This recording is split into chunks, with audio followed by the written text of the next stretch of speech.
మన యొక్క ఇది అంటే మన దేశంలో దాదాపు ఇప్పటి వరకు జరిగినటువంటి దాడులు, ఓకే, అంటే అటాక్స్, సో ఎందుకు జరిగినాయి లేకపోతే ఎవరు చేశారు అనేది ఒకటి చర్చిద్దాం. అట్లనే మనుషుల మధ్యలో గోడలు అంటే కులాలుగా లేకపోతే వర్ణాలుగా జాతులుగా, సో అంటే ఏ డివిజన్ అయినా సరే ఏ రకంగా మనుషులను విడదీయగలిగితే, కులం పేరు మీద కానీ, మతం పేరు మీద కానీ, ఉపకులాల పేరు మీద కానీ, ఏ రకంగానైనా మనుషుల్ని అప్పుడు ఇప్పుడు ఎప్పుడు ప్రాంతాల వారికి కానీ ఏదో రకంగా కలిసి అన్నదమ్ములు లెక్క కలిసి ఉండకుండా విడదీస్తే ఎవరికి లాభం? ఎందుకు విడదీస్తున్నారు?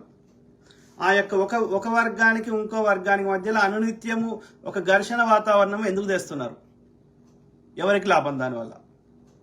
మొదటిది దాడులు, ఫిజికల్ అటాక్స్, ఓకే. రెండోది మనుషుల మధ్యలో గోడలు.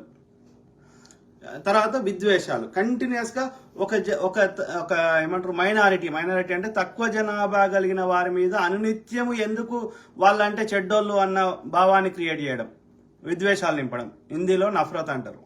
సో విద్వేషాలు.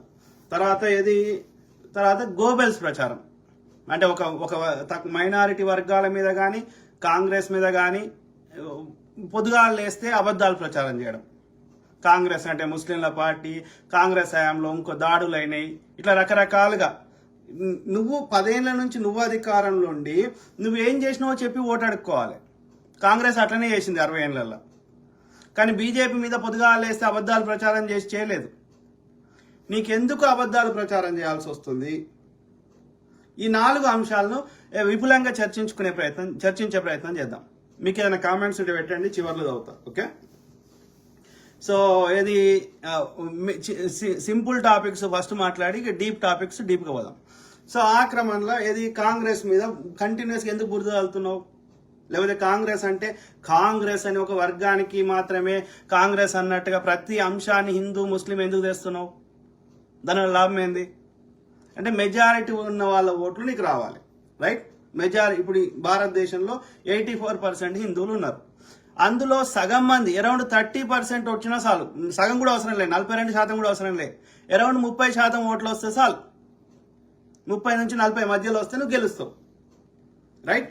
సో మరి నువ్వు మంచిగా చేసినా, నేను ఇది చేసినా, నేను అందరికి 400 రూపాయలకి సిలిండర్ ఇచ్చినా, నేను పైన తీసుకా పెట్రోల్ ఇచ్చినా, 2 కోట్ల ఉద్యోగాలు ఇచ్చినా, అన్ని చేస్తే, అందరికి ఆయుష్మాన్ భారత్ ఇచ్చినా, అందరికి ఉజ్వల యోజన కింద సిలిండర్ ఇచ్చినా అంటే, నిజంగా వచ్చిన వాళ్ళు అయితే అందరికి ఆవాస్ యోజన కింద ఇల్లు కట్టించినా అంటే, నిజంగా వచ్చిన వాళ్ళు అయితే నీకు ఓటేస్తారు కదా మోడీ గారు.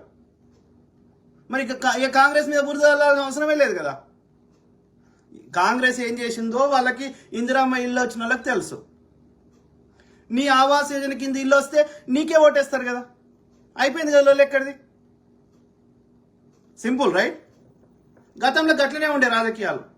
ఈవెన్ బీజేపీ కూడా కొంత ఈ మత రాజకీయం చేసిన ఈ బాపనోళ్ళు ఫస్ట్ నుంచి ఇప్పటి వరకు ఇంత దిగజారలేదు. ఇప్పుడు మోడీ వచ్చినాక దిగజారినంత దిగజారలేదు, right? So first of all అదొక రాజ్యాంగ పదవి. అదేమి మఠాధిపతి కాదు, పీఠాధిపతి కాదు, లేకపోతే చర్చిల పాస్టర్ కాదు, మసీదులో ఇమాం కాదు. అది ఒక రాజ్యాంగ పదవి. భారతీయులందరికీ ప్రధాని. అందరినీ సమానంగా చూస్తా అని నువ్వు ప్రమాణం చేసినప్పుడే, రాజ్యాంగం మీద ప్రమాణం చేసినప్పుడే ఆ రాజ్యాంగాన్ని ఒప్పుకున్నట్టు. సో అందరినీ అంటే మోడీ అనేట ఆయన భారతదేశ ప్రధాని. భారతదేశంలో ఉన్న ముస్లింలకు కానీ, భారతదేశంలో ఉన్న క్రిస్టియన్స్ కానీ, బౌద్ధిస్టులకు కానీ, సిక్కులకు కానీ ప్రధాని. వాళ్ళ యోగక్షేమాలు చూడాల్సిన బాధ్యత కూడా ప్రధానికి ఉంది. కానీ ఏ సామాజిక వర్గాన్ని చూస్తలేడు, ఏ భారతీయుని చూస్తలేడు, హిందువుని కూడా చూస్తలేడు, అది వేరే ముచ్చట. కానీ నేనేమంటున్నా, వై దిస్ నెగిటివ్ థింగ్? ఎందుకు చేసింది చెప్పుకుంటే అయిపోయేదానికి అన్నదమ్ముల మధ్య కొట్లాట పెట్టాల్సిన అవసరం ఏంది? ఉపకులాల మధ్య కొట్లాట పెట్టాల్సిన అవసరం ఏంది? ఎందుకు వచ్చింది? దేశంలో దాడులు చేయించాల్సిన అవసరం ఏమొచ్చింది? నీ పుల్వామా దాడి, నీ హిందువులనే నువ్వు చంపుకోవాల్సిన అవసరం ఏమొచ్చింది? ప్రతి ఎన్నికల ముందు దాడులు జరగాల్సిన అవసరం ఏమొచ్చింది? నీ దుబ్బాక ఎన్నికలు గెలవాలంటే శ్రీనివాస్ అనే కార్యకర్తను చంపుకోవాల్సిన అవసరం ఏమొచ్చింది? నీకు కరీంనగర్లో గెలవాలంటే భయంసా అల్లరి చేయించాల్సిన అవసరం ఏమొచ్చింది? అంటే మనం చర్చిద్దాం, విపులంగా చర్చిద్దాం. అట్లనే కులాలు, మతాలు, వర్ణ వ్యవస్థను ఎందుకు తెచ్చిర్రు అనేది కూడా చర్చిద్దాం. అర్థమైందా? సో ఆ క్రమంలో ఈ దుష్ప్రచారాలు, మతం మీద దుష్ప్రచారం తర్వాత వద్దాం. కాంగ్రెస్ మీద కంటిన్యూస్ ఎందుకు దుష్ప్రచారాలు చేయాలి అంటే అక్కడ రాహుల్ గాంధీని పప్పు ఎందుకు అనాలి? 200 మంది ప్రెస్ కాన్ఫరెన్స్ వచ్చి కంటిన్యూస్ గా ప్రెస్ కాన్ఫరెన్స్ కి వస్తాడు. 200 మంది విలేకరులు అడిగే ప్రశ్నలకు రాహుల్ గాంధీ సమాధానం చెప్తాడు. కేంబ్రిడ్జ్ యూనివర్సిటీలో, లండన్, అమెరికా యూనివర్సిటీలలో పెద్ద పెద్ద చదువుకున్న మేధావులు, ప్రొఫెసర్లు అడిగితే సమాధానం చెప్తాడు రాహుల్ గాంధీ గారు. 10 ఏళ్ల నుంచి ప్రెస్ కాన్ఫరెన్స్ కి రాడు. ఎవడో రాసిచ్చిన స్క్రిప్ట్ ప్రియురాళ్ళకి చెప్పాల్సిన మన్ కీ బాతులు, జనాలకు చెప్పాల్సిన జన్ కీ బాతులు, కానీ మనకు వచ్చేసి ఎవడో స్క్రిప్ట్ రాసిచ్చింది చదువుతాడు. 10 ఏళ్ల నుంచి ప్రెస్ కాన్ఫరెన్స్ కి రాడు. కానీ అయినా రాహుల్ గాంధీని పప్పు ఎందుకు అంటాడు? ద ఓన్లీ రీజన్ ఈజ్ అక్కడ ఒకసారి అడిగిన ప్రజలు నువ్వు గెలుస్తావా అంటే, నువ్వేం చేసినావు లేకపోతే గెలుస్తావు అంటే ఉదర్ క్యా హై అంటాడు. అంటే ఆల్టర్నేటివ్ ఏముంది అంటాడు. అంటే they put 1000% effort to prove that there is no alternative. అక్కడ ప్రతిపక్షం లేదు కాబట్టి నేను ఎంత దోసుకున్నా, ఎంత దుర్మార్గం చేసినా నాకే ప్రజలు ఓటేస్తారు అంటే ఆయన డైరెక్ట్ గా ఇండైరెక్ట్ గా వాళ్ళు ఒప్పుకుంటుంది ఏంటంటే, మేము ప్రజలకి ఏమీ చేయలేదు, చెప్పుకోవడానికి చేసింది ఏమని చెప్పుకోవడానికి ఏమీ లేదు, చేసింది దోపిడి తప్ప.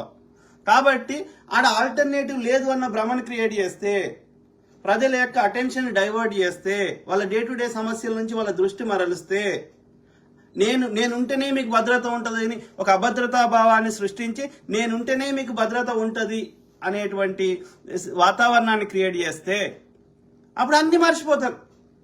సో వాళ్ళకి నల్ల నీళ్లు రాలేదు, కొడుకు ఉద్యోగం రాలేదు, పెట్రోల్ 500 రూపాయలు అయింది, ఇవేవి సిలిండర్ 2000 అయింది, ఇవేవి గుర్తుండే ఇక. ఎందుకంటే మనిషి బతకడం ఫస్ట్ ఇంపార్టెంట్ కదా. కాబట్టి నువ్వు ఇక మోడీ లేకపోతే మనం హిందువులకు చచ్చిపోతాం, వాడు 10% ఉన్నోడు వచ్చి చంపేస్తాడు అన్న భావాన్ని క్రియేట్ చేస్తే వీడు ఎంత దోసుకున్నా వానికి ఓటేస్తాం. అర్థమైందా? సో ఈ దాడి చేసింది కరెక్ట్ అని అనిపించాలంటే ఏం చేయాలి? ఒక కుక్కను చంపాలంటే అది మంచి కుక్కను చంపినాం అనుకో ప్రజలు వ్యతిరేకిస్తారు, నేను తప్పు పడతారు. ఫస్ట్ దానికి పిచ్చి కుక్క అని ముద్ర వేయాలి. వేసినాక పిచ్చి కుక్క కరిస్తే మనకి రేబీస్ వస్తుంది, మనం చచ్చిపోతాం. కాబట్టి దాన్ని చంపితేనే మనకు పరిష్కారం అని. కాబట్టి ఫస్ట్ ఏం చేయాలి? నఫ్రత్ అంటే విద్వేషం నింపాలి. అంటే దానికి నిరంతరం అది పిచ్చి కుక్క అని, అది కాకుండా అది అయినట్టుగా అట్లా పొద్దుగాలేస్తే గోబెల్స్ ప్రచారం చేయాలి. అంటే నఫ్రత్ అంటే విద్వేషం. ఇలా ముస్లింలు చెడ్డోళ్ళు